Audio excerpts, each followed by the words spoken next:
सभी भाई बहनों को जय मसीह। प्रभु का नाम की महिमा हो। जगत की उत्पत्ति से पहले प्रभु हमें चुना, माता के गर्भ में रचे जाने से पहले चित्त लगाया। आज तक हमें प्रभु ने अपने विश्वास, योग्यता, करुणा, भलाई से लिए चल रहा है। हम प्रभु को धन्यवाद देते हैं। आइए प्रिय भाई बहन लोग, आज की सेवा के लिए प्रार्थना करेंगे।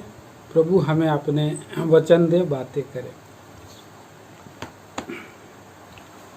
स्वर्गीय पिता परमेश्वर, राजाओं का राजा, प्रभुओं का प्रभु जी, आपको हृदय से धन्यवाद, आराधना, स्तुति करते हैं। सब बातों में आप हमारा सृजनहार, पालनहार, तारनहार परमेश्वर हैं। इसके लिए हम आभारी होते हैं, धन्यवाद देते हैं। सारी सेवा में अनुग्रह, उंडेले, गीत, वचन, हर बात में आप सहायता करें। गौरव, प्रशंसा, महिमा, आदर आप पाएं। हो दयालु प्रभु जी, अयोग्य दास पर दया करे। जब तक आप स्वर्ग से ना देंगे, ना मैं कुछ पा सकता हूँ, ना बांट सकता हूँ। सब बातों में आप सहायता करें। हमारे कॉटेज मीटिंग को आशीष करें, रुकावट बाधा को खंडन करें। प्रभु आप महिमा पाएं। यीशु मसीह के नाम में मांगते हैं, आमीन। क्या 702 गीत संख्या 702 गाएंगे।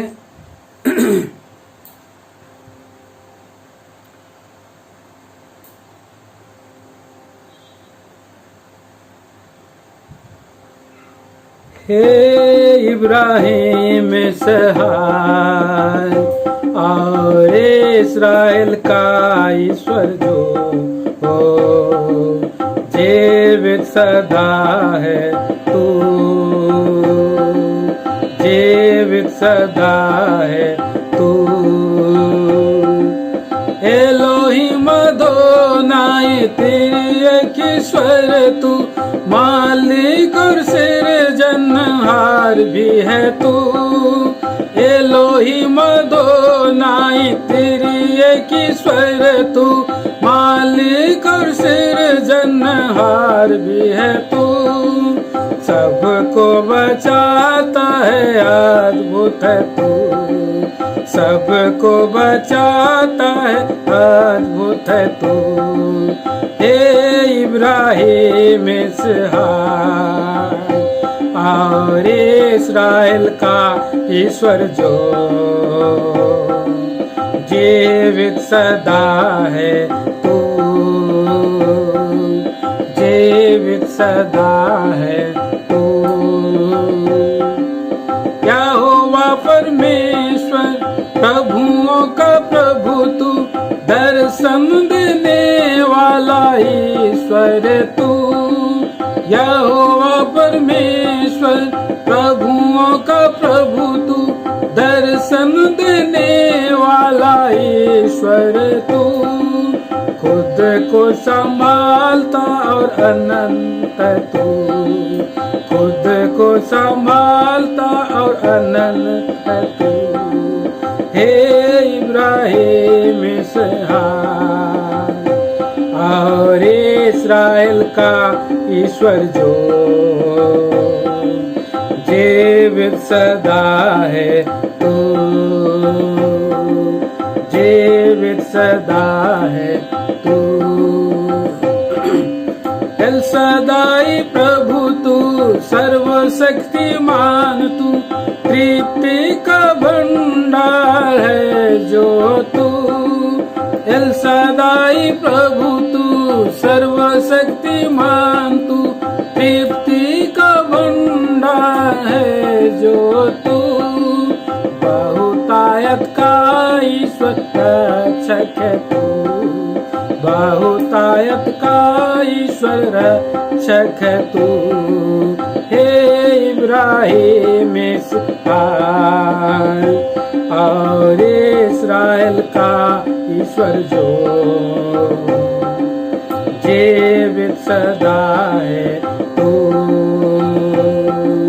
जीवित सदा है तू। यहोवा रे तू, उपाय जो करता तू, यहोवा रोपे संगाकारी है तू।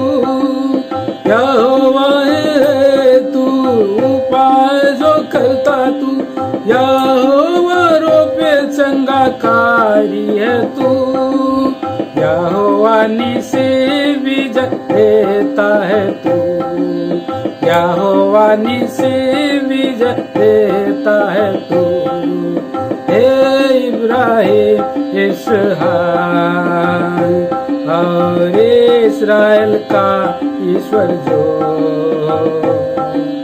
जीवित सदा है तू, जीवित सदा है तू।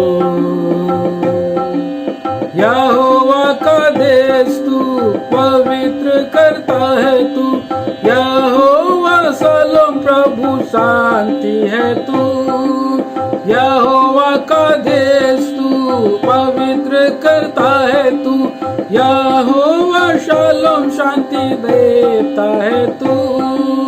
यहोवा सिद्के नु धार्मिकता है तू, यहोवा सिद्के नु धार्मिकता है तू। हे इब्राहिम इसहाक और इस्राएल का ईश्वर जो जीवित सदा है तू, जीवित सदा है तू।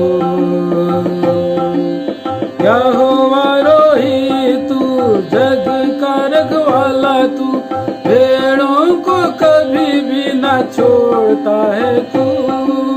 यहोवा रोही तू जग का रखवाला तू, भेड़ों को कभी भी न छोड़ता है तू।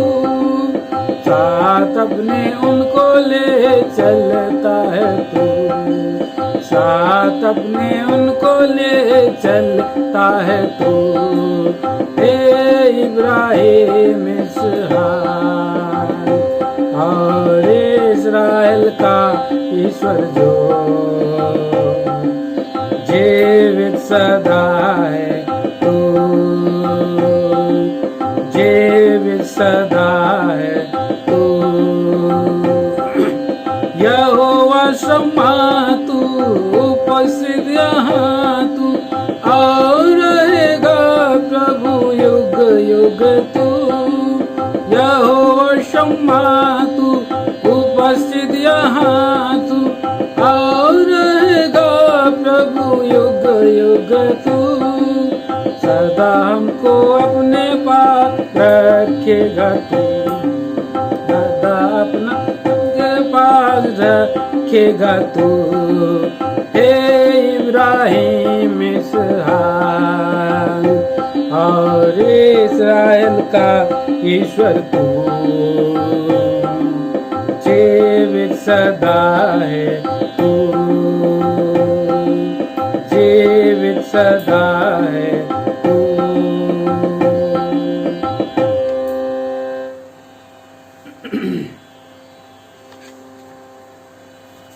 गीत संख्या 546 546, सॉन्ग नंबर 546।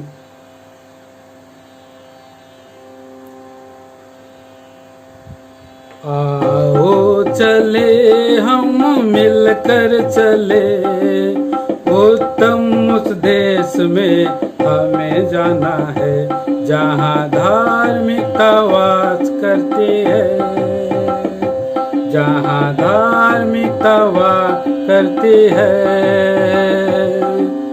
आओ हमें अब डरना है, यात्री हैं ये हमें जाना है। आओ हमें अब डरना है, यात्री हैं ये हमें जाना है। विश्राम में हमको प्रवेश करना है, विश्राम में हमको प्रवेश करना है। जहाँ भूले तब रहित होना है, वहाँ भूले तब रहित होना है। आओ चले हम मिलकर चले, उत्तम उस देश में हमें जाना है, जहाँ धार्मिकता वास करती है, जहाँ धार्मिकता वास करती है। आओ हमें परिश्रम करना है, आज्ञाएं प्रभु की सब मानना है। आओ हमें परिश्रम करना है, आज्ञाएं प्रभु की सब मानना है। विश्वासोगंत तक हमें रहना है, विश्वासोगंत तक हमें रहना है। अविश्वासी होकर ना गिरे, अविश्वासी होकर ना गिरे। आओ चले हम मिलकर चले, उत्तम उस देश में हमें जाना है, जहाँ धार्मिकता वास करती है, जहाँ धार्मिकता वास करती है। आओ दृढ़ता से हम थामे रहे, जो कुछ प्रभु ने हमें सौंपा है। आओ दृढ़ता से हम थामे रहे, जो कुछ प्रभु ने हमें सौंपा है। दुष्ट के हथियार से हमें बचना है, दुष्ट के हथियार से हमें बचना है। कोई मुकुट हमारा न ले, कोई मुकुट हमारा न ले। आओ चले हम मिलकर चले, उत्तम उस देश में हमें जाना है, जहाँ धार्मिकता वास करती है, जहाँ धार्मिकता वास करती है। आओ हर एक बाधा को हटाएं, उलझाने वाले पाप को दूर करें। आओ हर एक बाधा को हटाएं, उलझाने वाले पाप को दूर करें। दौड़ना है हमको धीरज से दौड़े, दौड़ना है हमको धीरज से दौड़े। कोई हमें जाना है, क्योंकि हमें वहाँ जाना है। आओ चले हम मिलकर चले, उत्तम उस देश में हमें जाना है, जहाँ धार्मिकता वास करती है, जहाँ धार्मिकता वास करती है। आओ अब सिद्धता की ओर हम बढ़े, पूरा बलिदान हमें करना है। आओ अब सिद्धता की ओर हम बढ़े, पूरा बलिदान हमें करना है। शोक दुख निंदा झूठा दोष ना है, शोक दुख झूठा दोष ना है। फल अंत में हमें पाना है, फल अंत में हमें पाना है। आओ चले हम मिलकर चले, उत्तम उस देश में हमें जाना है, जहाँ धार्मिकता वास करती है, जहाँ धार्मिकता वास करती है।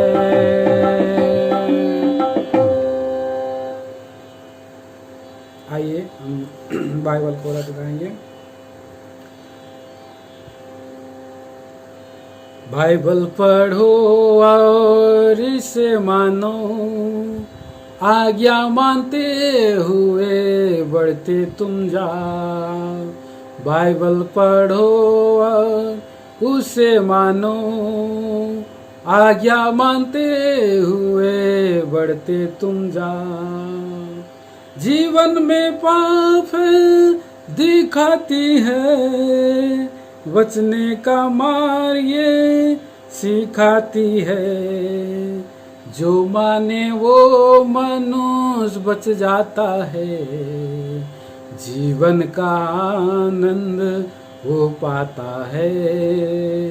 बाइबल पढ़ो और उसे मानो, आज्ञा मानते हुए बढ़ते तुम जाओ। बाइबल पढ़ो और इसे मानो, आज्ञा मानते हुए बढ़ते तुम जाओ। प्रभु का वचन की ओर जाएंगे। आइए हम लोग प्रभु का वचन की ओर जाएंगे। हम पढ़ेंगे निर्गमन की किताब, उसके 27 अध्याय। निर्गमन 27 अध्याय, और हम 1 और 2 वचन मिल करके पढ़ेंगे। फिर वेदी को बबूल की 5 हाथ लंबी और 5 हाथ चौड़ी बनवाना, वेदी चकोर हो और उसकी ऊंचाई 3 हाथ की हो, और उसके चारों कोनों पर 4 सींग बनवाना। वे उस समेत एक ही टुकड़े के हों और उसे पीतल से मढ़वाना। छोटी सी दुआ करेंगे। हमारे प्रेमी पिता परमेश्वर, राजाओं का राजा, प्रभुओं का प्रभु जी, हम धन्यवाद देते हैं आपके पवित्र वचनों के लिए। अयोग निकम्मे दास पर आप दया करें। आप ही अपने स्वर्गीय सिंहासन से मीठी धीमी वाणी के द्वारा हमसे बातें करें। जब तक आप ना देंगे ना मैं कुछ पा सकता हूँ, ना बांट सकता हूँ। इसीलिए करे प्रभु, मुझ आयोगदास को क्रूस की आड़ के नीचे पीछे छिपाए, वेदी के अंगारों से मेरे होंठों को शुद्ध करे। और प्रभु जी, लूका 12:12, मत्ती 10:20 के अनुसार मुझको, हमको प्रेम प्रभु बोले बातें करें और आज के लिए अनंत काल के लिए तैयार करें। प्रार्थना सुना है धन्यवाद के साथ, मसीह यीशु के नाम में सुने, आप स्वर्गराज में ग्रहण करें। आमीन। सो प्रियो, यहाँ पर हमने जो है वेदी को दिया है। वेदी को हमने पढ़ा, वेदी के बारे में। ये जो निर्गमन की किताब है, और ये जो किताब है प्रियो, ये इस्राएली लोगों के लिए और ये किताब है। और ये जो बातें हैं निर्गमन की किताब में, ये इस्राएली लोगों का जीवन में वेदी को बतलाया गया है। पवित्र शास्त्र बाइबल में हम देखते हैं कि इस्राएली लोगों को, जो अभी हमने गीत गाया, अब्राहम और इसहाक और याकूब के चुने हुए लोगों को, प्रभु के लोगों को, जिसने परमेश्वर ने उनको छुड़ाया है, उन्हें उद्धार दिया है। और कैसे उद्धार दिया? मेमने का लहू के द्वारा से। 430 साल की बंधुआई में मिस्र देश में से जब वो छुड़ाए गए और लाल समुंदर को उन्होंने पार किया, और जब उन्होंने जंगल में सैन्य पर्वत पर, हेरो पर्वत पर और पहुँचे, तो परमेश्वर उनके मध्य में, उनके लोगों के बीच में निवास करना चाहा। और देखिए, हम पढ़ते हैं ये निर्गमन की किताब, उसका 25 अध्याय और 8 और 9 पद में पढ़िए। और वे मेरे लिए एक पवित्र स्थान बनाए कि मैं उनके बीच निवास करूं। जो कुछ मैं तुझे दिखाता हूँ, अर्थात निवास स्थान और उसके सब सामान का नमूना, उसी के अनुसार तुम लोगों उसे बनाना। हाँ, ये परमेश्वर कह रहा है। तो परमेश्वर कहाँ रहता है? परमेश्वर पवित्र स्थान में रहता है। अति ऊंचे और पवित्र स्थान में निवास करने वाला परमेश्वर, और उन लोगों के साथ भी परमेश्वर रहता है जो टूटे और पिसे हुए हैं, जो खेदित मन वाले हैं, उनके साथ भी परमेश्वर जो है निवास करता है। तो परमेश्वर मनुष्यों के संग निवास करना चाहता है और इसी उद्देश्य से परमेश्वर ने आदम और हवा को भी आदन की वाटिका में रखा था बना करके, उनके साथ उनके बीच में रहे, निवास करे, उनको अपने भेद को प्रकट करे और उनके जीवन को, अनुभव को वो जाने और परमेश्वर इससे आनंदित रहा होता है। परंतु कालांतर में ये आदम उनके साथ रह नहीं पाया, पाप के कारण वे जो है बिछड़ गए, अलग हो गए। परंतु प्रिय भाई बहनों, परमेश्वर अनुग्रहकारी, दयालु, करुणामय परमेश्वर है। वो मनुष्यों को और प्रेम करता, उनके साथ रहना चाहता है। इसीलिए परमेश्वर ने ऊर देश से अब्राहम को चुन लिया। और उत्पत्ति की किताब में हम पढ़ते हैं, ये उत्पत्ति के किताब में, और अब्राहम को 12 अध्याय में चुन करके उसने इसहाक और याकूब से वाचा बांधी कि कनान देश मैं तुझे ही दूंगा। और उनके मध्य में आज ये निर्गमन के किताब और 25 अध्याय में फिर अपना इच्छा को प्रकट किया कि मैं उनके बीच में निवास करूं। जब वो निवास करे तो कैसे करे, और उसको निवास करने के साथ साथ उनकी जो प्रभु कैसे रहता है और किन बातों से इस्राएली लोग उनको प्रसन्न कर सकते हैं, इसी का नक्शा नियम उसने 9 अध्याय में हम देखते हैं, 9 पद में और दिया है। 9 पद फिर से पढ़िएगा। जो कुछ मैं तुझे दिखाता हूँ, अर्थात निवास स्थान और उसके सब सामान का नमूना, उसी के अनुसार तुम लोग उसे बनाना। हाँ प्रियो, हम किसी का घर या कोई हम अपना घर बनाते हैं, निवास स्थान बनाते हैं, तो केवल निवास स्थान को ही नहीं बनाते। निवास स्थान के अंदर में बहुत सारे वस्तुएं लगती है। घर खाली बना लेने से और वहाँ जा कर के आप फर्श में या जमीन में नहीं रहते हैं, उनके लिए क्या आवश्यकता होती है।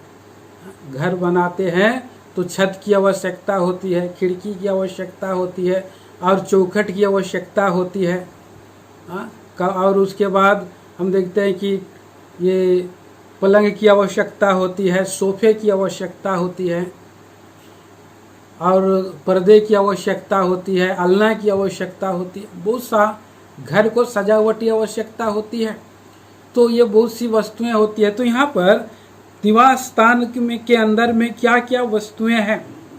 वाचा का संदूक है और पवित्र मेज है, सोने की दीवट है और प्रियो मिला वाला तंबू में होम वेदी भी है, होम वाली की वेदी भी है, आंगन भी है। तो हमने 27 अध्याय का पहला पद में किसके बारे में देखा, होम बलि की वेदी को हमने देखा है। और पढ़ दीजिए उसका 2 पद, 27 का 2। और इसके चारों कोनों पर 4 सींग बनवाना। हाँ, वे उस समय एक ही टुकड़े के हो और उसे पीतल से मड़वाना। हाँ, तो ये जो वेदी को है कैसे बनाना है, पहला और दूसरा पद में लिखा है। एक ही टुकड़े में बनवाना, 3 हाथ ऊंचा, 3 हाथ और 5 हाथ लंबा, 5 हाथ चौड़ा, चकोर बने और ऊंचा रहे। तो ये वेदी को किस लिए बनाया। वेदी जो है ये हम प्रभु अपने लोग जब घर बनाते हैं तो हम क्या करते हैं, किचन रूम भी बनाते हैं। किचन रूम में हमें क्या रहता है, अभी हम किचन रूम में, रसोई घर में क्या रहता है, गैस रहता है, चूल्हा रहता है। चूल्हा पुराना समय में वो मिट्टी का चूल्हा रहता था, अभी हम देखते हैं कि गैस वाला चूल्हा रहता है। और वहीं से भोजन क्या करते हैं, पकाते हैं और खाते हैं। तो घर में अगर चूल्हा ना रहे, गैस और रसोई घर ना रहे, तो क्या वो घर और परफेक्ट घर कहलाएगा? नहीं। वे लोग क्या करेंगे, अगर चूल्हा ना रहे या रसोई रूम ना रहे, लोग और रहे और जा कर के बाहर में खाए, तो वो कैसा आनंद नहीं लगेगा, उनको शांति नहीं मिलेगा, तृप्ति नहीं मिलेगी। लोग कितना दिन तक होटल में जा जा करके खाएंगे, मजा नहीं आएगा, उनको शांति नहीं मिलेगी। सो परमेश्वर भी ये जो वेदी है अपने घर में रखा है, और ये वेदी जो है परमेश्वर को तृप्त देती है, परमेश्वर को शांति देती है, परमेश्वर का मेज है। पढ़ेंगे इसे। और एहेजकेल की किताब 41 अध्याय में हम पढ़ते हैं। एहेजकेल की किताब 41 अध्याय 41 चैप्टर, और पढ़िए उसका 22 पद। वेदी काठ की बनी थी और उसकी ऊंचाई 3 हाथ और लंबाई 2 हाथ की थी, और उसके कोनों और उसका सारा पाट और अलंगे भी काठ की थी। उसने मुझसे कहा, यह तो यहोवा के सम्मुख की मेज है। हाँ, ये क्या है? यहोवा के सन्मुख की मेज है। हमारा प्रभु ये मेज और ये वेदी, मेज में हम क्या करते हैं? बैठ करके भोजन करते हैं, मेज में हम खाना खाते हैं। ये वेदी जो है मेज के समान है। आवश्यकता हमें तृप्ति देने के लिए है, भूख मिटाने के लिए है, शांति देने के लिए है। सो प्रियो, यहाँ पर ये वेदी बहुत ही प्रमुख विषय है पवित्र शास्त्र में। आज हम वेदी के बारे में हम देख रहे हैं। वेदी जो है, और पुराना नियम से लगातार ये वेदी का जो प्रमुखता चला आ रहा है। हाबिल जब परमेश्वर के सन्मुख आया, परमेश्वर को प्रसन्न करना चाहा, तो उसने अपने सब पहिलौठों में से ले आया। किस लिए? परमेश्वर का वेदी के सामने में लाए और परमेश्वर को भेंट चढ़ाए, पहिलौठों का बलिदान चढ़ाए वेदी में। और उसके बाद भी हम देखते हैं नूह का बारे में। उत्पत्ति की किताब 8 अध्याय, उत्पत्ति की किताब और 8 अध्याय में आइए। उसने, और नूह जैसे जल प्रलय से निकल करके आया, उसने 20 पद पढ़िए। तब नूह ने यहोवा के लिए एक वेदी बनाई, हाँ। और सब शुद्ध पशुओं और सब शुद्ध पक्षियों में से कुछ कुछ लेकर वेदी पर होम बलि चढ़ाया। वेदी पर होम बलि चढ़ाया। किस पद में? इस पर यहोवा ने सुखदायक सुगंध पाकर सोचा, मनुष्य के कारण मैं फिर कभी भूमि को शाप न दूंगा। यद्यपि मनुष्य के मन में बचपन से जो कुछ उत्पन्न होता है वह बुरा ही होता है, हाँ। तो भी जैसा मैंने सब जीवों को अब मारा है वैसा उनको फिर कभी ना मारूंगा। सो प्रियो, यहाँ पर देखते हैं कि वो वेदी पर जब उसको उपासना की भेंट चढ़ाया, बलिदान चढ़ाई, तो परमेश्वर संतृप्त हो गया, तृप्त से हो गया, और उसका क्रोध भी शांत हो गया। और उसने निर्णय लिया कि मैं मनुष्यों को और जानवरों को ऐसा मौत नहीं मारूंगा। तो ये वेदी जो है जीवन रूपी एक नाव को सीधी गति से आगे ले जाने के लिए एक प्रमुख जो है वस्तु है। या अगर बलिदान हमारे जीवन में नहीं रहेगा तो हमारा जीवन की गति सही नहीं चलेगी, हम इधर उधर पाप में भटक सकते हैं, और जिससे परमेश्वर का क्रोध निरंतर हमारे ऊपर में बना रह सकता है। इसीलिए प्रियो, परमेश्वर का किए गए भलाइयों के लिए हम जो उसको वेदी पर क्या करें, ला करके हम उसको भेंट चढ़ाएं, बलिदान चढ़ाएं, और उसका भय माने और आभार प्रकट करें बोलकर। ये वेदी जो है जरूरत का विषय है। अब 12 अध्याय उत्पत्ति के किताब 12 अध्याय में भी हम आएंगे। देखिए उत्पत्ति के किताब 12 अध्याय और उसका 7 पद। तब यहोवा ने अब्राम को दर्शन देकर कहा, हाँ। यह देश मैं तेरे वंश को दूंगा। और उसने कहा, वहाँ यहोवा के लिए जिसने उसे दर्शन दिया था एक वेदी बनाई। एक वेदी बनाई। यहोवा के लिए जो दर्शन दिया था उसके लिए क्या किया? अब्राहम ने वेदी बनाई। आभार मन प्रकट किया, आभारीपन प्रकट किया अब्राहम, क्योंकि परमेश्वर ने अब्राहम को दर्शन दे करके कहा, उठ अपने और जन्मभूमि, अपने कुटुंबियों, अपने पिता का घर को छोड़ करके उस देश में चला जा जो मैं तुझको देने पर हूँ। और उस देश को जानता भी नहीं था, परंतु परमेश्वर की आज्ञा माना और निकल गया, और परमेश्वर ने कनान देश दिखा दिया। और वहाँ पर जब प्रवेश किया, पांव रखा, तो आभारीपन से भर गया था। उसके अंदर में भय रहा होगा, मैं कहाँ जा रहा हूँ, लेकिन मैं मेरे प्रभु की, परमेश्वर की आज्ञा मान करके जा रहा हूँ। लेकिन उस लैंड में जैसे ही पांव रखा, परमेश्वर ने बताया ये देश मैं तुझको दूंगा। हाँ मेरे प्रियो, जब हम प्रभु यीशु मसीह को हम भी जब हम ग्रहण करते हैं तो हमारा जीवन क्या हो जाता है, ये मृत्यु के पार जीवन में प्रवेश कर जाता है। प्रभु का वचन में हम पढ़ते हैं यूहन्ना सुसमाचार 5 अध्याय का 24-25 वचन में, मैं सच सच कहता हूँ जो मेरे भेजने वालों पर विश्वास करता है और अनंत जीवन उसका है, वो मृत्यु में पार होकर के जीवन पर प्रवेश कर चुका है। तो ऐसा हमें जब उस जीवन का देश में प्रवेश करते हैं, तो जिस रीति से अब्राहम ने बलिदान चढ़ाया, वेदी बनाई, उस रीति से हम भी उपासना की वेदी को बना सकते हैं। हम भी प्रभु की आराधना कर सकते हैं। तो उपासना आराधना की वेदी को लगातार अब्राहम ने बनाए रखा अपने जीवन में। जिस जिन बातों में प्रभु आशीष दिया और उसके बदले में आराधना की भेंट चढ़ाई और वेदी बनाई, धन्यवाद चढ़ाई। हमें भी प्रभु ने हमारे जीवन में उद्धार दिया है, तो हमें क्या करना है, बलि वेदी के पास आना है। और ये बलि वेदी हम देखते हैं कि उद्धार पाए हुए लोगों के जीवन में जरूरी है। जैसे एक व्यक्ति उद्धार पाता है तो दिन भर के जीवन में उसका व्यक्तिगत बलि वेदी होती है और उसका पारिवारिक बलि वेदी होती है, उसके मांडलिक बलि वेदी होती है, और अन्य और खास बातों में भी वो बलिदान चढ़ाने वाला होता है।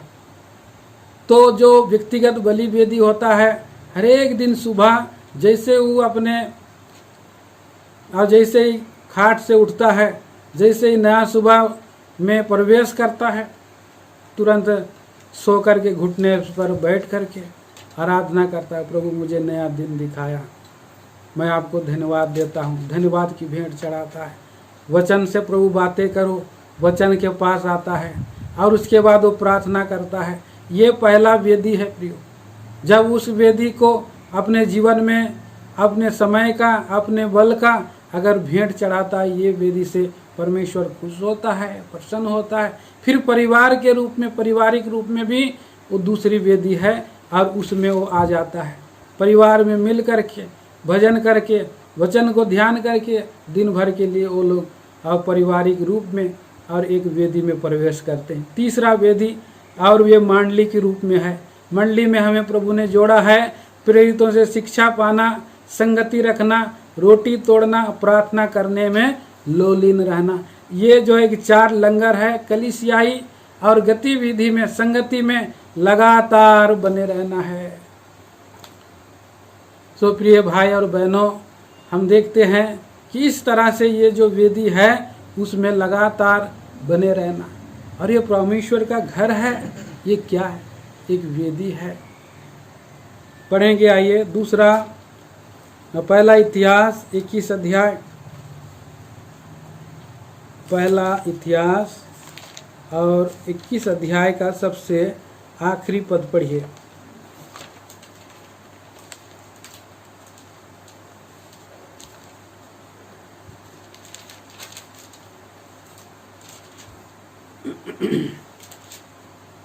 परंतु दाऊद परमेश्वर के पास उसके सामने न जा सका, क्योंकि वह यहोवा के दूत की तलवार से डर गया था। आगे तो 22 का 1 पढ़िए। हाँ, तब दाऊद कहने लगा, हाँ, यहोवा परमेश्वर का वचन यही है और इस्राएल के लिए होम बलि की वेदी यही है। हाँ, यहोवा परमेश्वर का भवन यही है।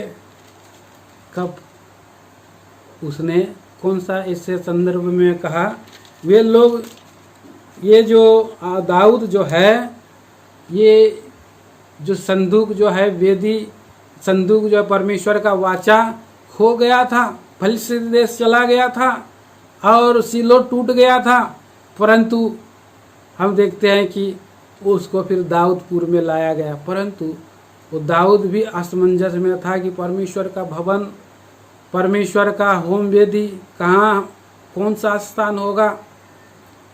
और जब मरी आई, लोग मर गए, 70,000 लोग एक घमंड के कारण। तब परमेश्वर ने जो दाऊद पर भी दया किया। दाऊद जब और गिड़गिड़ाया, प्रार्थना की, तब वहाँ पर दूत ने उस वेदी को दिखा दिया और वो अर्नोन की खलियान था। उस खलियान को में बलिदान चढ़ा बोल करके परमेश्वर की वाणी आया। सो उसी जगह को ये परमेश्वर का भवन के रूप में उनको बनाया गया, खरीदा गया। प्रियो, यहोवा का भवन यही है और इस्राएल के होम बलि की वेदी यही है। सचमुच में प्रियो, परमेश्वर के चुने हुए लोग अर्थात इस्राएली लोगों को, और ये जो परमेश्वर का भवन है किस लिए है? उद्धार पाए हुए विश्वासी लोग परमेश्वर का घर में किस लिए आना है? होम बलि चढ़ाने के लिए, वेदी के पास आना है। अपना धन से, अपना मन से, अपना शक्ति से, अपना जीवन में जो कुछ भी प्रभु ने दिया है, आशीष दिया है, उसको बलिदान चढ़ाना है, उसको वेदी के पास आकर के समर्पित करना है। परमेश्वर का भवन प्रियो परमेश्वर का महिमा के लिए, परमेश्वर की बड़ाई के लिए, परमेश्वर की गौरव के लिए है। इसमें कोई मनुष्यों की बड़ाई और प्रशंसा पाने के लिए परमेश्वर का भवन नहीं है। परमेश्वर का भवन केवल परमेश्वर को महिमा चढ़ाने के लिए है, परमेश्वर को देने के लिए है। परमेश्वर हमको आशीष देता है, सही बात है। अब परमेश्वर का घर में लाभ के लिए, अपने स्वयं की स्वार्थ के लिए, फायदा के लिए नहीं, लेकिन बलिदान चढ़ाने के लिए परमेश्वर का भवन है। और इसीलिए निवास स्थान जैसे बनाया गया, नमूना दिया, तो उसमें वेदी का जिक्र किया। ये प्रमुख विषय है। और प्रियो, यहाँ पर हम पढ़ते हैं दूसरा इतिहास की किताब और उसका 3रा अध्याय और पहला पद भी पढ़िए। तब सुलेमान ने यरूशलेम में मोरिया नामक पहाड़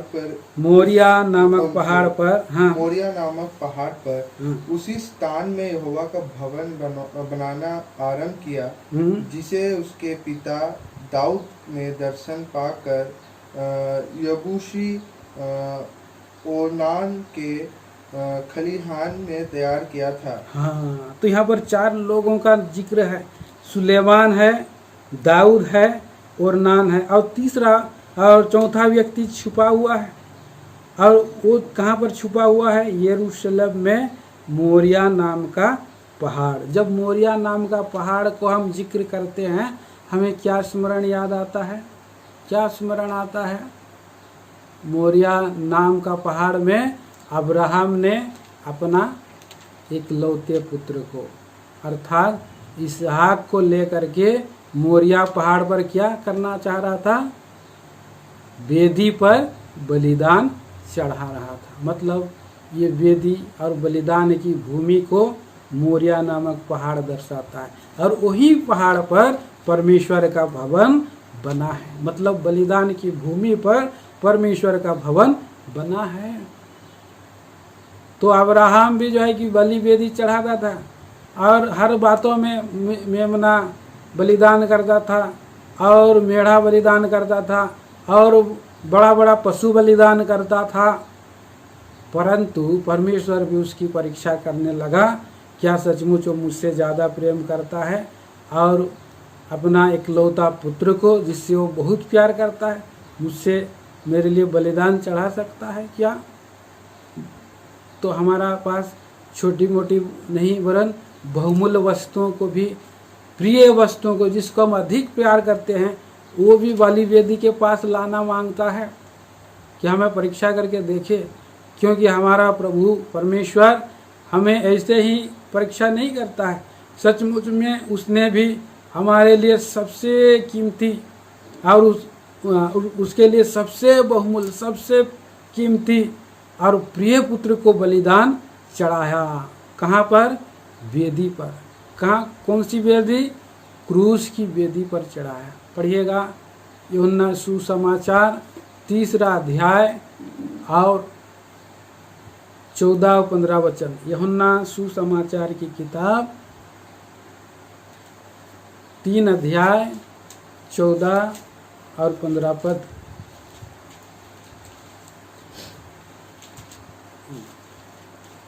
तीन का 14 और 15। और जिस रीति से मूसा ने जंगल में सांप को ऊंचे पर चढ़ाया, उसी रीति से अवश्य है कि मनुष्य का पुत्र भी ऊंचे पर चढ़ाया जाए। हाँ, ताकि जो कोई उस पर विश्वास करे वह अनंत जीवन पाए। हाँ। मनुष्य का पुत्र अर्थात प्रभु यीशु मसीह ऊंचे पर चढ़ाया जाए। कि किस कहाँ पर चढ़ाया? ऊंचे पर, क्रूस पर चढ़ाया। क्रूस क्या है? एक लकड़ी का वेदी के समान है। यहाँ पर बबूल की लकड़ी का जिक्र हुआ है और वहाँ पर चकोर और उसको क्या और बनावट के लिए बताया गया। ये जो क्रूस भी चकोर की नाई है, एक खड़ी लकड़ी है और एक अड़ी लकड़ी है। खड़ी लकड़ी और अड़ी लकड़ी के बीच पर प्रभु यीशु मसीह क्या हुआ? एक बलि पशु बना। वेदी पर उसने, अब किसके लिए? मेरे और आपके प्रायश्चित के लिए परमेश्वर ने यीशु मसीह को बलि पशु बना दिया। सच बात है। सबसे बहुमूल्य और बलिदान बलि वेदी पर, क्रूस के बलि वेदी पर, जो पृथ्वी पर की वेदी नहीं, ना स्वर्ग पर की वेदी है, परंतु स्वर्ग और पृथ्वी के बीच में की वेदी, मध्यस्थ बन करके बीच की वेदी पर ऊंचे पर प्रभु यीशु मसीह लटकाया गया है। पढ़िएगा भजन संहिता की किताब 118 अध्याय और 22 पद, 21 और 22 दोनों पढ़िए।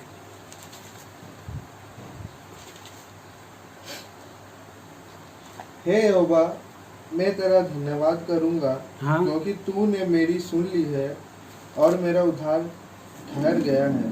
भजन संहिता 118 पढ़ रहे हैं क्या? भजन संहिता 118, एक मिनट,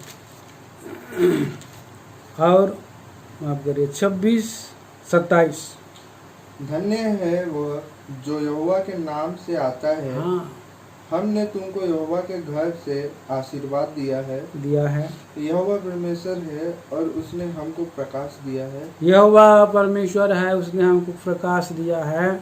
यज्ञ पशु को वेदी के सींगों से, रस्सियों से बांधो।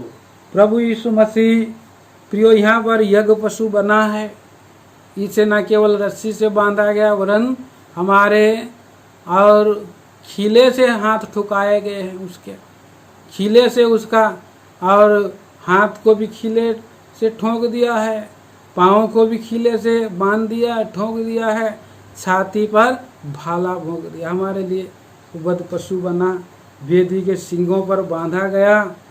कैसा महान परमेश्वर ने हमारे लिए प्रायश्चित किया, हमारे लिए बलि वेदी तैयार किया, बलिदान का प्रबंध किया, अपने पुत्र को दे दिया। अब जिससे हमारे अंदर के जीवन के पापों का हरण हो जाए और बोझ को उठा ले, वो वेदी है। सो इतना बड़ा बलिदान और वेदी हम देखते हैं, और उसने न्याय को लिया। ये जो वेदी जो बनाया गया, ये हम निर्गमन का 27 अध्याय में पढ़ते हैं, तो वेदी का जो लकड़ी को, बबूल की लकड़ी को किससे मारा गया? पीतल से मारा गया। पीतल, लोहा किसको बतलाता है? बल को बतलाता है। और सोना किसको बतलाता है? डिवाइन लाइफ को, स्वर्गीय जीवन को बतलाता है। पीतल किसको बतलाता है? न्याय को बतलाता है।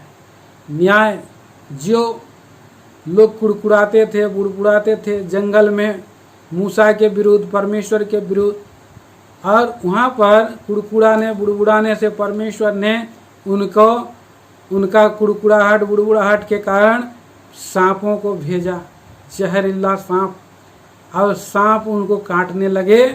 और जब काटने लगे तो उन्होंने पापों से पश्चाताप किया, क्षमा मांगी। तब परमेश्वर का दास मूसा ने परमेश्वर को दुहाई दिया, तो परमेश्वर ने भी और क्या किया है? उसको संदेशा दिया कि लोग जंगल में पीतल का सांप को बनाएं और खंबे पर लटकाए, और जितनों ने उस पीतल का सांप को और खंबे पर लटका हुआ देखा, अपना अपना देवड़ी से बच गया।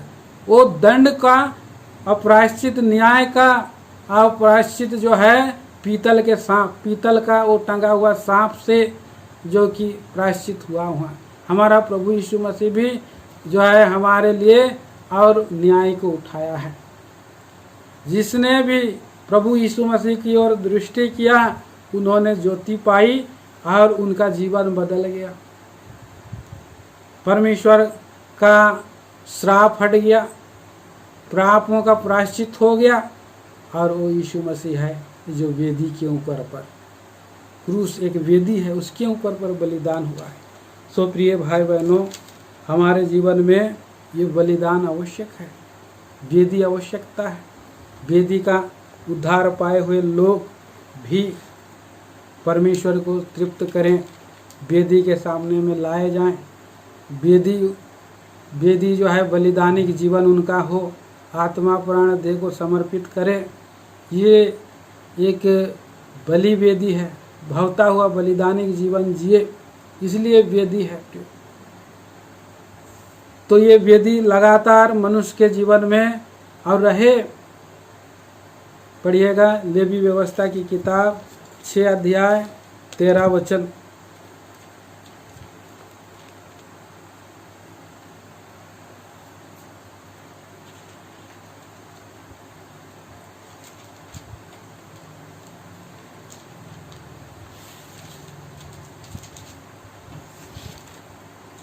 वेदी पर आग लगातार जलती रहे, वेदी पर आग लगातार जलती रहे, वह कभी बुझने न पाए। हाँ, वेदी पर क्या होना चाहिए? लगातार आग जलती रहे।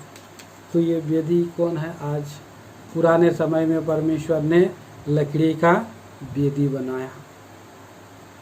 उससे पहले अब्राहम, नूह और हबील ने वेदी पर परमेश्वर को वर्शिप किया, आराधना किया। और अब्राहम ही नहीं, इसहाक भी वेदी बना करके बलिदान करता था। और इसहाक ही नहीं वरन याकूब भी क्या करता था? बलिदान चढ़ाता था। पढ़िएगा 35 अध्याय उत्पत्ति की किताब 35 अध्याय और मेरे ख्याल से 7 पद हो सकता है। पढ़िए।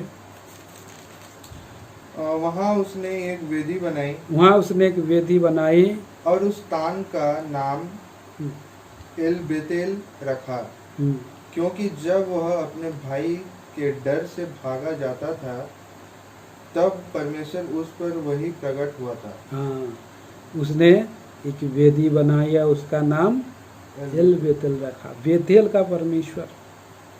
3 पद में भी क्या कहता है? पढ़िए 3 पद भी। और आओ हम यहाँ से निकल कर बेतेल को जाए, हाँ, वहाँ मैं परमेश्वर के लिए एक वेदी बनाऊंगा, हाँ, जिसमें संकट के दिन मेरी सुन ली, और जिस मार्ग में मैं चलता था उसमें मेरे संग रहा। सो यहाँ पर वेदी बना रहा है। वेदी परमेश्वर का घर क्या है? एक वेदी है, जहाँ पर हमेशा और परमेश्वर से भेंट, परमेश्वर को भेंट चढ़ाना है, किए गए भलाई के लिए, रक्षा के लिए, किए गए और उद्धार के लिए, अनंत जीवन का दान के लिए हमेशा आभारी मन से परमेश्वर को डरते और कांपते हुए आकर के और भेंट चढ़ाने का स्थान एल बेथेल है, परमेश्वर का भवन है। वहाँ पर आकर के बलिदान चढ़ाना है, भेंट चढ़ाना है। पुराना नियम में लोग साल में 3 बार भेंट चढ़ाने आते थे। निर्गमन की किताब 21 अध्याय में हम पढ़ते हैं। और कौन कौन सा पर्व में? फसह का पर्व में, और कटनी का समय के पर्व में, और बटोरन के समय में। और कोई छूचे हाथ नहीं आते थे। परमेश्वर का भवन में आकर के और सारे भंडारों में से दे करके लेवियों के साथ और अनाथों के साथ, परदेशियों के साथ, गरीबों के साथ याजकों के साथ जो कुछ भी परमेश्वर ने दिया है उसका भाग दे करके, अंश दे करके और भेंट चढ़ा चढ़ा करके परमेश्वर में आनंदित होते थे, खुश होते थे। और ऐसे बलिदानों से परमेश्वर प्रसन्न हो रहा है। अगर हमारे जीवन में प्रियो अगर वेदी का अनुभव नहीं है, बलिदान का जीवन नहीं है, स्वभाव नहीं है, तो हम परमेश्वर का उसी क्रूस का प्रेम को आज तक नहीं समझे, आज तक हमने उसको महसूस नहीं किया, जीवन नहीं और बदला है। आइए हम पढ़ते हैं इब्रानियों के पत्र, ये भजन संहिता की किताब उसका 50 अध्याय में, भजन संहिता की किताब 50 अध्याय में हम देखते हैं जब परमेश्वर आएगा तो कैसे लोगों को ले जाने के लिए आएगा। 50 अध्याय का 2 से 5 तक पढ़ें। सियोन से जो परम सुंदर है, हाँ, परमेश्वर ने अपना तेज दिखाया। परमेश्वर का भवन सियोन से जो परम सुंदर है, परमेश्वर ने अपना तेज दिखाया है। हमारा परमेश्वर आएगा और चुपचाप न रहेगा। आग उसके आगे आगे भस्म करती जाएगी और उसके चारों ओर बड़ी आंधी चलेगी। वह अपनी प्रजा का न्याय करने के लिए ऊपर के आकाश को और पृथ्वी को भी पुकारेगा। आ रहा है प्रभु यीशु मसीह, आएगा, चुपचाप नहीं रहेगा। और उसके आगे आगे आग क्या कर रहा है, वचन का भस्म करता हुआ जा रहा है। आंधी चली आ रही है। और आगे, मेरे भक्तों को मेरे पास इकट्ठा करो, मेरे भक्तों को मेरे पास इकट्ठा करो, जिन्होंने बलिदान चढ़ाकर मुझसे वाचा बांधी है। ध्यान दीजिए, जिन्होंने बलिदान चढ़ाकर मुझसे वाचा बांधी। बलिदान चढ़ाया कैसे? बलि वेदी के पास आकर के, परमेश्वर के भवन के पास आकर के बलिदान चढ़ा करके भेंट दिया है। और उसके कारण से परमेश्वर ऐसे लोगों को ले जाने के लिए आ रहा है। मेरे भक्तों को मेरे पास इकट्ठा करो, जो भय भक्ति के साथ चल रहे हैं, परमेश्वर का बलि वेदी में जीवन बिता रहे हैं। प्रियो, उद्धार पा गया, आनंद मिला, शांति मिला। अरे यूं इस संसार में नहीं रहना है, वरन हमारे जीवन में निवास स्थान के हमारे बीच में रहना चाहता है परमेश्वर। निवास स्थान में क्या क्या आवश्यकता है? वो बलि वेदी की आवश्यकता है। सुबह और शाम को हम परमेश्वर की उपस्थिति में आए, बलि वेदी के पास आए और प्रभु का और हमारा पारिवारिक रूप में बलि वेदी के पास आए। और प्रियो, और इस रीति से वहाँ पर हम देखते हैं कि मांडलिक रूप में हम बलि वेदी के पास आए। समय समय पर जब कोई भी बहुमूल्य सुअवसर मिलता है, कभी हमारा और जन्मदिन हो गया, कभी हमारा जो है घर बन गया, तो कई हमारा प्रभु ने आशीष दे दिया। हर बातों में वही बलिदान चढ़ाना है, भेंट चढ़ाना है, स्तुति करना है। कई बार तो प्रभु के लोगों का बच्चे लोग खाते पीते रहते हैं, तब भी लोग कहीं गलत ना जीवन बिता रहे हैं बोल करके, और बहुत सारे लोग बलिदान भी चढ़ाते हैं अपने जीवन को ठीक ठाक करने के लिए, अपना जीवन नैया को सही रीति से ले चलने के लिए। ये बलिदान एक और जीवन में एक बहुत जरूरी विषय है। उसमें आयुब एक था, पढ़ेंगे आयुब की किताब और 1 अध्याय। और वो परमेश्वर को बलिदान चढ़ाता था, अपने उसके बच्चे थे, पार्टी साटी करते थे वो लोग। इसके कारण से उसको जो है ठीक ठाक करने के लिए, कहीं वो लोग गलत ना किया हो। पढ़िए आयुब की किताब 1 अध्याय 5 पद। जब भोज के दिन पूरे हो जाते, तब तब अयूब उन्हें बुलाकर पवित्र करता और बड़े भोर को उठकर उनकी गिनती के अनुसार होम बलि चढ़ाता था। क्योंकि अयूब सोचता था, कदाचित मेरे लड़कों ने पाप करके परमेश्वर को छोड़ दिया हो। इसी रीति अयूब सदैव किया करता था। हाँ, वो कैसा बलि वेदी में आकर के अपने जीवन को जांचता था, अपने बच्चे जो कहीं गलती ना कर दे किए हों उसके लिए प्रायश्चित करता था, बलि वेदी के पास आता था। अपना जीवन को ठीक ठाक करने के लिए बलिदान एक सही दिशा में ले जाने के लिए प्रबंध है। अगर सोच लीजिए प्रियो, हमारा पापों के लिए अगर प्रभु यीशु मसीह को परमेश्वर बलिदान नहीं किए रहता तो क्या होता? आज भी हम लोग पाप में जीवन बिता रहे होते और पाप में नरक चले जाते। लेकिन हमारा स्वर्गीय पिता हमारे पापों के लिए और बलिदान का प्रबंध किया, वेदी का प्रबंध किया, क्रूस का प्रबंध किया कि हम पापों में न अनंत जीवन पाएं।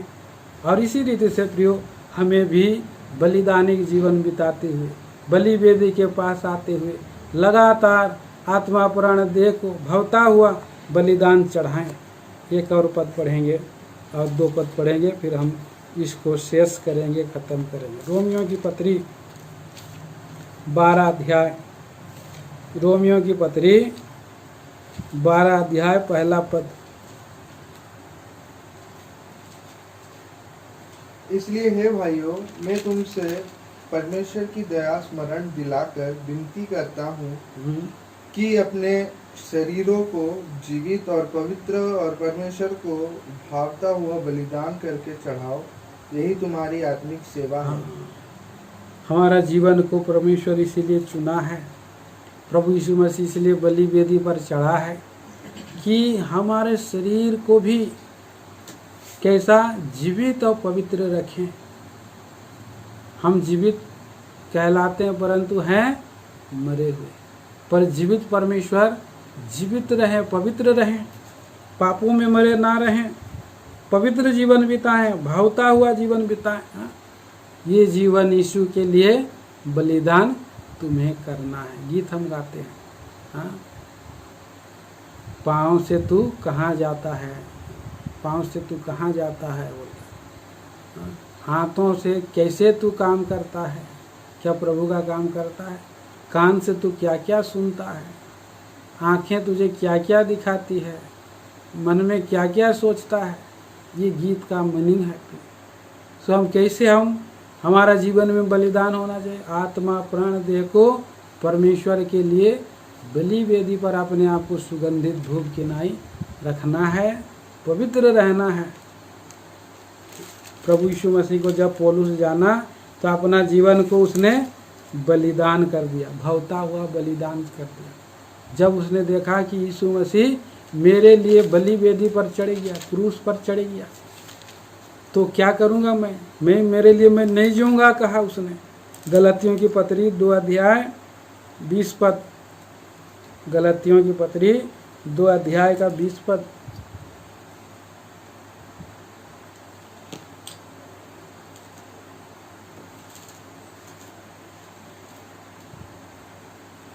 पहला कुरिन्थियों के बाद गलती 2 अध्याय 20।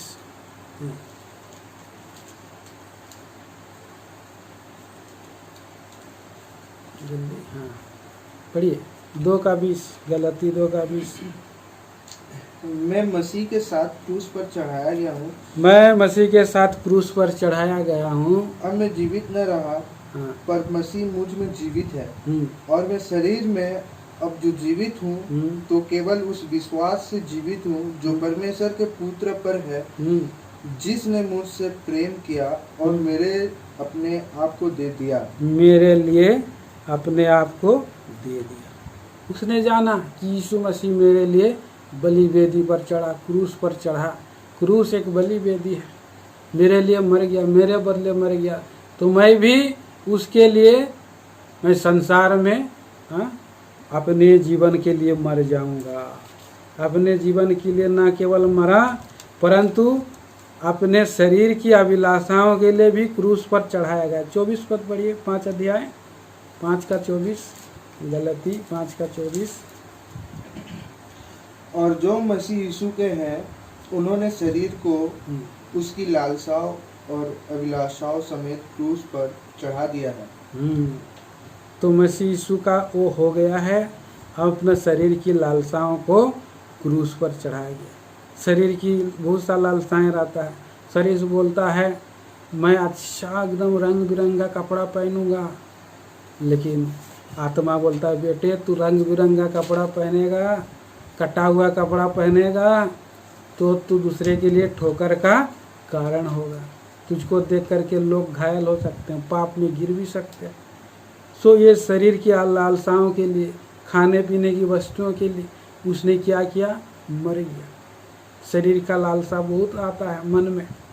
और 6 अध्याय का 15 पद 14 पद, पर ऐसा ना हो हाँ कि मैं अन्य किसी बात का घमंड करूं, हाँ केवल हमारे प्रभु यीशु मसीह के क्रूस का, जिसके द्वारा संसार मेरी दृष्टि में और मैं संसार की दृष्टि में क्रूस पर चढ़ाया गया हूँ। संसारिक वस्तुओं का बहुत लोग घमंड करते हैं, परंतु ये पौलुस क्या बोलता है, मैं संसार के लिए क्रूस पर चढ़ाया गया हूँ। और बोल रहा है कि प्रभु यीशु मसीह के क्रूस, जिसके द्वारा संसार मेरी दृष्टि में और मैं संसार की दृष्टि पे क्रूस पर चढ़ाया गया, मैंने मर गया, क्रूस पर मर गया है। संसार आकर के देखता है कि अरे यीशु, ये पौलुस के ऊपर अंदर में तो कोई संसारिक वस्तुओं का कोई लालच ही नहीं है, वो तो संसार के लिए मर गया है और मैं भी मर गया संसार के लिए। और संसार भी मुझको देख रहा है तो मैं जिंदा नहीं हूँ बोलना है। बहुत लोग संसारिक वस्तुओं को पाने के लिए या करते हैं, ऐसे करते हैं, वैसे करते हैं, किसी से लोन ले लेते हैं, किसी का वस्तु को ले लेते हैं, किधर किधर से मैंने लालच आ जाता है। तो क्रूस की कथा में हमें जीना है और उसी वेदी में हमें जो है जीवन बिताना है। वो वेदी हमारे जीवन में ज़रूरत है। परमेश्वर की वेदी के पास हम आए हैं और हमारे लिए जैसे प्रभु यीशु मसीह सुखदायक सुगंध बन गया है, वैसे ही हम परमेश्वर के लिए सुखदायक सुगंध जीवन बिता सके, भावता हुआ बलिदान बिता सके। हम इसलिए ये वेदी का प्रबंध परमेश्वर ने किया है और वो हमारा और उसका मेज है। हम प्रभु को हम ऐसा जीवन बिताएं कि सुगंधित धूप की समान। सो ऐसा वेदी की, और ये वेदी का ये जो है उसका ये है, ये परिभाषा है। वेदी का सजीवन हमारा हो, जैसा अब्राहम ने वेदी लगाता था, परमेश्वर के लिए जीता था, परमेश्वर में जैसे दाऊद ने वेदी का प्रबंध किया, उसने सेंत मेंत बलिदान नहीं चढ़ाऊंगा बोला।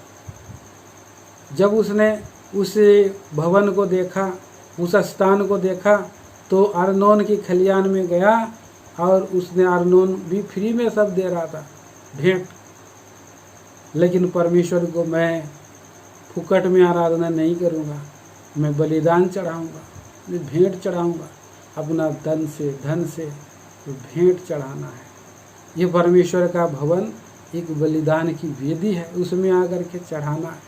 तो प्रभु हमें सहायता करे, तैयार करे, वेदी का सा जीवन हो जैसा हबील का, नूह का, अब्राहम का, इसहाक का, याकूब का और दाऊद का और आयूब का था। वैसा ही पौलुस का भी वेदी का जीवन था, क्रूस पर अपने आप को दे दिया था। ऐसा जीवन मेरा और हमारा हो सके। प्रिय भाई बहनों, आइए हम लोग हमारा जीवन में परमेश्वर की भावता हुआ बलिदान जीवित हो सके, तब जब प्रभु आएगा, तब परमेश्वर प्रभु यीशु मसीह आएगा तो अपने भक्तों को इकट्ठा करेगा जिन्होंने बलिदान चढ़ा करके वाचा बांधी है। प्रार्थना करेंगे। प्यारे पिता पवित्र परमेश्वर, हम धन्यवाद देते हैं आपके पवित्र वचनों को आप हमें दिया है कि ये जो वेदी कितना ज़रूरी है परमेश्वर का निवास स्थान में, जहाँ पर मुझे एक प्रमुख विषय है वेदी, बलिदान। अगर कोई व्यक्ति मसीह में है और उनका जीवन यूं ही है, बलिदानिक जीवन नहीं है, तो उसने भक्ति का जीवन अभी तक सीखा ही नहीं है, बलिदानिक जीवन सीखा ही नहीं है। प्यारे प्रभु जी, वो कैन का सा जीवन है जो अपना भाई को घात करता है। और दयालु प्रभु, ये कितना कठिन बात है।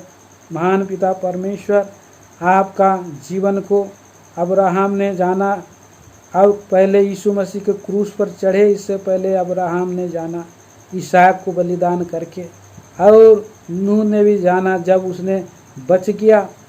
दयालु प्रभु जी, और कितने सारे भक्त लोग, दाऊद भी जाना है, और यीशु मसीह का देख करके पौलुस भी जाना है।